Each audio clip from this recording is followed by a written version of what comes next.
nama saya Krisdayanti, NPM 20220013. Di sini saya akan memaparkan video mengenai salah satu tokoh pemikiran Yunani klasik, yaitu Socrates. Socrates adalah salah satu tokoh pemikiran Yunani klasik. Ia lahir di Athena pada tahun 470 sebelum Masehi dan meninggal pada tahun 399 sebelum Masehi. Ajaran filosofi Socrates ini tidak pernah tertulis, melainkan dilakukan dengan diperbuat atau dipraktikkan. Keseharian Socrates dalam sehari-harinya yaitu keliling kota untuk mempelajari tingkah laku manusia dari segi kehidupan. Cara yang dilakukan Socrates adalah untuk membantah salah satu kaum sofis yang mengatakan bahwa kebenaran yang sebenarnya tidak akan tercapai.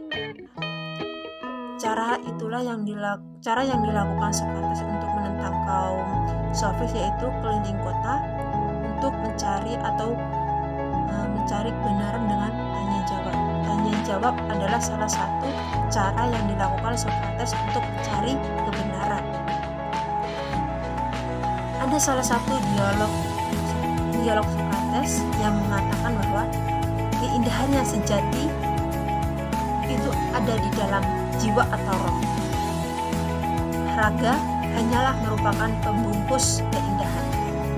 Keindahan bukan berarti sifat benda.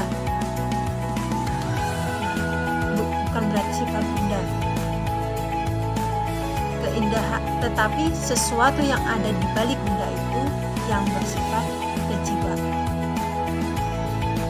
Sebelumnya, Assalamualaikum warahmatullahi wabarakatuh. Saya Sofiana Kusbadini, NPM 2022-2008, ingin melanjutkan materi mengenai sejarah pemikiran pada zaman Yunani klasik, yaitu pada pemikiran Plato, di mana Plato ini dilahirkan di Athena pada tahun 427 sebelum Masehi dan Plato ini meninggal pada tahun 347 sebelum Masehi pada usia 20 tahun.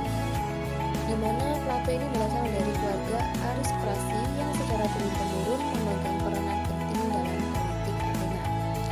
Kemudian Plato ini sejak di usia 20 tahun ia mengikuti pelajaran Socrates dan pengaruhnya demikian sangat kuat sehingga menjadi muridnya yang setia. Sampai akhir hidupnya Socrates tetap menjadi pujaannya. Nah, kemudian pada saat usia 40 tahun pada tahun 387 sebelum Masehi sampai meninggalnya dalam usia 80 tahun, ia mengajarkan filsafatnya dan mengarang tulisannya yang terkenal sampai sekarang. Intisari dari pemikiran filsafat Plato adalah pendapatnya tentang idea. Konsep pengertian yang dikemukakan Socrates diperdalam oleh Plato menjadi ideal. Idea itu berbeda sekali dengan pendapat orang-orang. Kemudian dalam pemikiran Plato ini ternyata memiliki pengaruh yang sangat besar nih. Di mana menurut Plato yang terpenting itu tentu saja adalah ilmunya yang mengenai ide. Dunia fana ini tiada lain hanyalah refleksi atau bayangan daripada dunia ideal. Di dunia ideal semuanya itu sangat sempurna. Hal ini tidak hanya merujuk kepada barang-barang yang bisa kasar yang bisa dipegang saja, tapi juga mengenai konsep-konsep pikiran, di mana hasil buah intelektual itu misalnya saja konsep mengenai kebajikan dan kebenaran. Salah satu perumpamaan Plato yang termasyhur adalah perumpamaan tentang orang di gua. Ada yang berpendapat bahwa Plato adalah filsuf terbesar dalam sejarah manusia, di mana semua karya filsafatnya. Assalamualaikum warahmatullahi wabarakatuh. Perkenalkan, nama saya Arif Taudin dengan NPM 20220018. Di sini saya akan melanjutkan materi penjelasan tentang sejarah pemikiran dari kelompok kami, yaitu tentang Aristoteles. Aristoteles memiliki pandangan yang lebih realistis daripada Plato. Nah, pandangan ini merupakan akibat dari pendidikan orang tuanya yang menghadapkan kepada bukti dan kenyataan. Aristoteles terlebih dahulu memandang kepada yang konkret dan yang nyata. Ia mengawalinya dengan fakta-fakta, dan fakta-fakta tersebut disusun menurut ragam dan jenis atau sifatnya dalam suatu sistem, kemudian dikaitkan satu sama lain. Logikanya, Aristoteles terkenal sebagai bapak logika.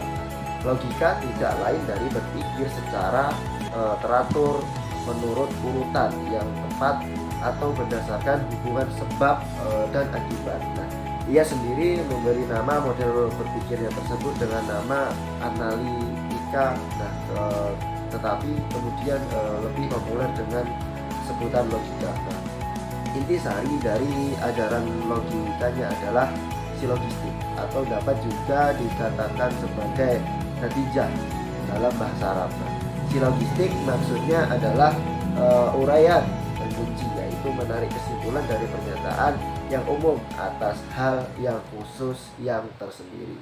Nah, mungkin itu saja yang dapat saya jelaskan dan kelompok kami jelaskan. Nah, kurang dan lebihnya kelompok kami mohon maaf.